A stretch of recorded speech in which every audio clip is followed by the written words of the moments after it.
Your headlines, your campus, your voice. Presented by RMU students for RMU students. Join us as RMU Live begins now. Overcast, unseasonably cool, and now maybe snow. Good evening. I'm Casey Folga. And I'm Chris Baginski. We could see our first flakes in the Keystone State sooner than expected. Channing Frampton joins us now for a sneak peek at the forecast. Well, folks, if you like it, then you're sure to put the glove on it because it is going to be cold out. Excuse me. It's going to be cold out the next couple of days with some cold fronts that are moving down from Canada and a strong storm that's moving in from the west. It's going to bring us a 40% chance of snow showers throughout the next couple of days for this general vicinity. So you better get ready. Get the hats, get the gloves, get the scarves because it's going to be chilly out and it may last through the next couple of months with the onset of winter. I'm going to send it back to you guys. I'll have more after the break. Thank you, Channing. The Senate Finance Committee has passed a long-awaited $829 billion health care reform plan by a 14-9 vote. There is no government-run insurance option in this one, but supporters say it would extend coverage to 94% of Americans, and it prevents insurance companies from discriminating against people with pre-existing conditions. Despite the passage of the bill, the insurance industry claims the plan could saddle American families with huge new expenses. CNN's Jim Acosta has the story.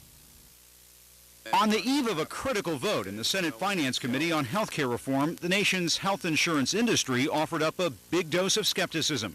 Unleashing a reported commission with the accounting firm PricewaterhouseCoopers, the industry predicts the Finance Committee bill will drive up premiums 111% in 10 years versus 79% under the current system. The industry blames the bill's taxes targeting insurers, telling reporters in a conference call those taxes would be passed on to consumers. Imposing new taxes and fees on healthcare services and on insurance flies in the face of the goal of reducing healthcare costs. A spokesman for Finance Committee Chairman Max Baucus called the report a health insurance company hatchet job, plain and simple. Karen represents America's health insurance plans.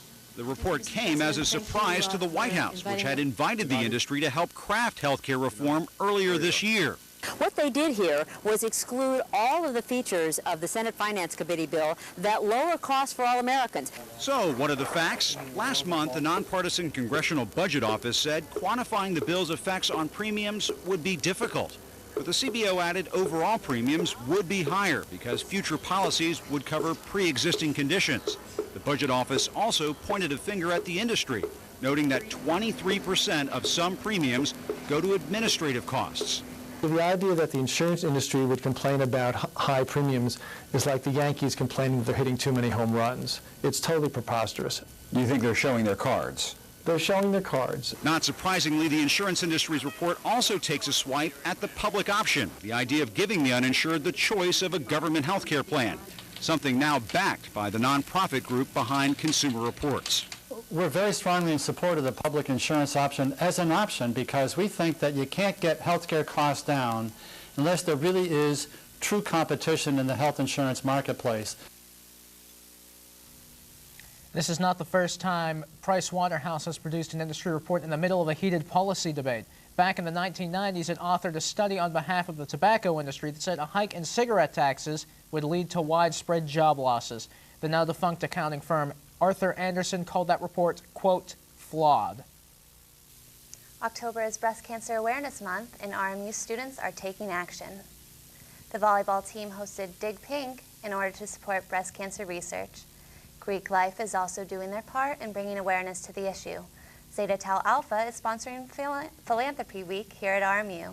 Last night, they headed up the yogurt eating contest in order to call attention to the important issue of breast cancer. Selena Plastino gave us an overview of what's going on for the rest of the week. Workshop at 7 o'clock in Jefferson TV Lounge. A nurse is coming just to talk about breast cancer and give a quick facts and info about it. Tomorrow night, Wednesday, we're doing a Light the Way luminary walk, and we're selling luminaries all week through the CAP, well, till tomorrow, for $2, and you can write anything you want on them to honor someone in memory of and support of. And then they'll be lit Wednesday night and Thursday and Friday, and then also on Saturday, they'll be at the football game.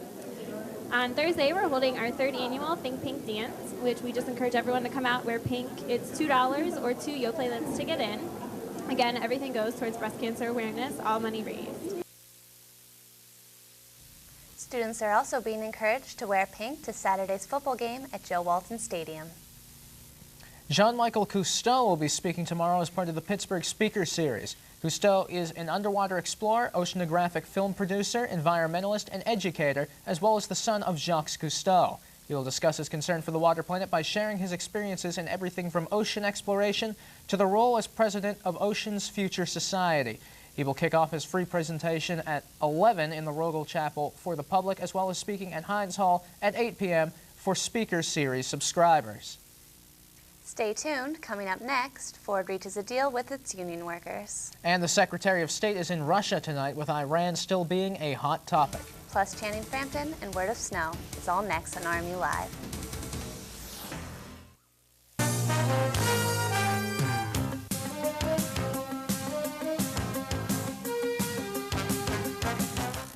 Ford Motor Company has reached a deal with its main union, and it includes a no-strike clause until 2011. The agreement, which would cover 41,000 Ford employees, is a major step in the automaker's efforts to get labor costs down. The Associated Press reports the deal includes a wage freeze for entry-level workers and rule changes so workers can do more tasks. The deal must now be voted on, and some say it could be a tough sell. Johnson & Johnson, the world's largest health products company, reported lower revenue than analysts expected. J&J's third quarter revenue fell more than 5%. Johnson & Johnson has been hurt by generic competition as well as slower consumer spending.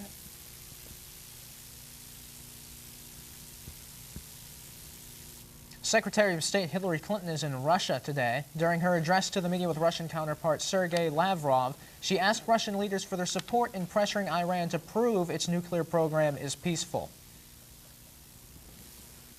The United States believes that it is better to be prepared and defended against possible aggressive offensive action by Iran or others who might develop such weapons, and therefore the phased adaptive approach which we have outlined is intended to protect against that threat. So, Chris, it's been getting pretty cold out recently. That's right, Casey. It's been getting downright dreary in the past couple days. Now, I wish that there was somebody that we can ask about how the weather's going to be in the upcoming week. And in fact, there is, and his name is Channing Frampton, and he's going to tell us about the week in weather. Channing? Well, Chris, I'm glad you didn't forget about me. The temperatures have been falling around the region. As you can see, right now, 49 degrees here in Moon Township. That's chilly. It's not very warm out. Dew point of 42 degrees, that doesn't mean very much when the temperature is this low. Humidity is at 76%, pressure is at 30.1 inches, and the winds are brisk out of the northwest at 8 miles per hour, which is making it even more uncomfortable out there to be walking around. You want to make sure that you have your coat buttoned up. Temperatures around the rest of the region look like this: 47 degrees in Beaver Falls, 50 in Burgettstown in Washington, cool spot of 44 in Greensburg, and 49 in New Kensington. Tanning is holding out at 48 degrees this hour, so needless to say, it is chilly around the rest of the local area. And as far as the eastern United States is concerned, temperatures are looking about the same. 52 in Detroit, 50 in Cleveland and Erie, 56 out in Fort Wayne, the warm spot of the day, 60 degrees in Lexington, Kentucky, and we're holding steady at 49 degrees back here in Pittsburgh in this region. Now, for our forecast for tonight, we can see temperatures dipping down to 35 degrees in most areas, and there's actually frost watches and warnings and advisories out for all of western Pennsylvania and a little bit of eastern Ohio and northern Maryland and West Virginia. And it's going to be pretty cool out there. Our actual high temperature for today, 58 degrees. Our low, 36 early this morning, but as I said, it could get down to freezing in some areas later tonight. Our normal for this time of year is 64 and 43, so we're quite a bit below where we should be for this time of year. Our record looks like 85 and 26 degrees. So for tomorrow, let's look at the temperature. 53 degrees with a chance of rain showers in the morning, and then going into the afternoon and tomorrow night, we're going to see a chance of snow showers begin to move into this area as temperatures dip down a lot cooler than what they should be for this time of year. And for the Frampton 5-day forecast, it looks like this. Temperatures will be in the low 50s to mid 40s and the 30s for our low temperatures.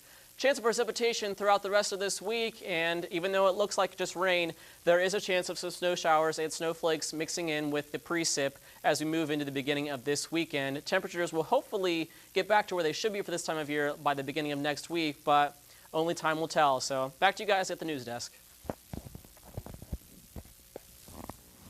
With fall activities peaking here at RMU, a number of new Residence Life programs are taking place all over campus. Specifically, Becky Tokarski's latest program dealt with sex and candy in the Jefferson TV Lounge. Students exchanged pieces of candy that represented sexually transmitted diseases. The whole idea of this activity is to simulate you having a casual sex encounter type thing.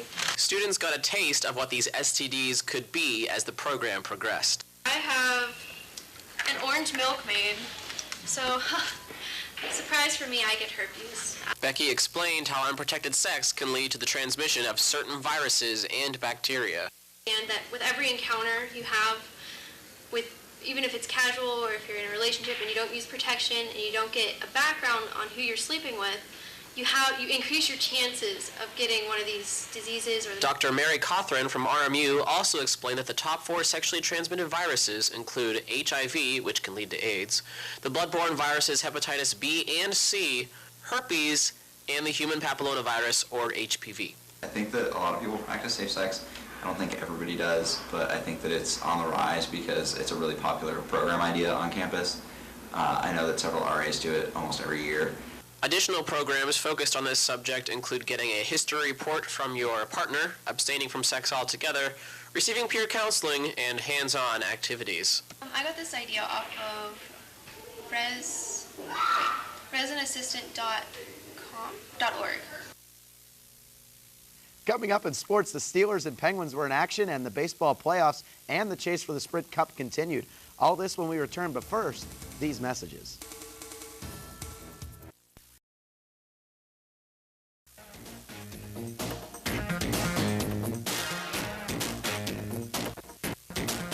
The Steelers went into Sunday's game against the Detroit Lions looking to pick up spots in the standings, and with the Cincinnati Bengals beating the Baltimore Ravens, they would be able to tie Baltimore for second place with a victory. In the first quarter, Rashard Mendenhall started the scoring for the Steelers with a 7-yard run for a 7-3 lead. Then in the second, Heath Miller took a Ben Roethlisberger pass 15 yards to the house, but Roethlisberger later in the quarter threw an interception to William James for a 38-yard score, making it 14-13. Big Ben, however, would make up for the mistake by tossing a 17-yard touchdown to Hines Ward at the end of the second and a 47-yard touchdown to Mike Wallace to start the third quarter. The Lions would add a touchdown late, but the Steelers would hang on 28-20. They square off against the Cleveland Browns next Sunday at 1 p.m., but they could be without defensive end Aaron Smith, who has a right shoulder injury. He was being evaluated earlier today, and it is still not known how long he will be out of the lineup. And turning to the ice, it was Thanksgiving last night in Canada as the Penguins traveled to the capital city of the Great White North to face the Ottawa Senators. Last season, the Pens and Sens opened in Stockholm, Sweden, with both teams splitting the series. How will the first game between these teams go this year? Let's go to Scotiabank Place to find out. All right, so we pick it up here late in the first with the Penguins down 1-0 after a Milan Michalek goal. Billy Guerin gets a second crack at it there and puts that puck in the net. That's his second goal of the year from Kunitz and Eaton. And then in the second period, the Penguins cycling. Craig Adams gets it to Jay McKee, who finds TK. Tyler Kennedy gets that puck to trickle in. The Penguins go up 1-0.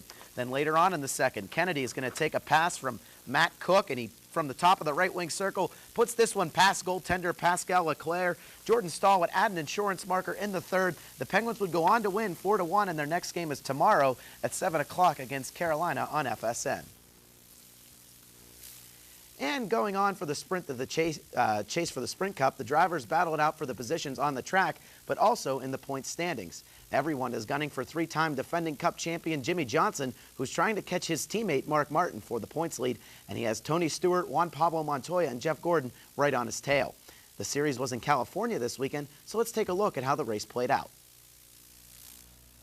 So we pick it up here at the beginning. Kyle Busch is getting ready, and then on lap 62, Busch gets out of the car, replaced by David Gilliland due to a strep throat, bronchitis, and the flu.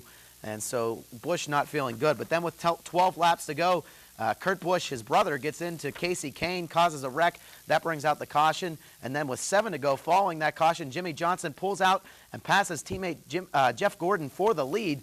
But right behind them, there's a giant wreck. All 4 Richard Petty Motorsports cars involved. Dale Jr. and Marcos Ambrose as well. You see Kane's car still damaged. That would bring out a 21-minute red flag, but then Johnson would be able to hold off the rest of the field and come away with the victory. The rest of your top 5, Gordon comes home in 2nd, Montoya 3rd, Martin 4th, and Stewart 5th. And your point standings much the same way. Johnson overcoming Martin to take a 12-point lead in the point standings. And then don't look now, but in 3rd place, Juan Pablo Montoya, just 58 points back. He could be your sleeper pick. And to the dime in the first round of the Major League Baseball playoffs finished up last night with the Philadelphia Phillies beating the Colorado Rockies to advance to the National League Championship Series. The defending world champions will go up against the Los Angeles Dodgers, and the first game for that series is on Thursday at 8:07 in Los Angeles. On the American League side, the New York Yankees and the Los Angeles Angels face off on Friday night at 7:37 for the right to represent the AL in the World Series. All of the National League games can be seen on TBS, while the American League can be seen on Fox. I'm Ed Albert, and that's your Sports Balls. Nothing says October like playoff baseball. Gotta love it. Unfortunately, it's something we haven't had here in Pittsburgh for a very long time, but hopefully that'll be coming up sometime in the future. Well, anyway, as usual, got to thank all the hardworking people behind the scenes working. Ed Albert, Channing Frampton in front of the camera, and Chris Walker, our producer. So, for everybody here, I'm Chris Baginski. And I'm Casey Folga. Have a good night.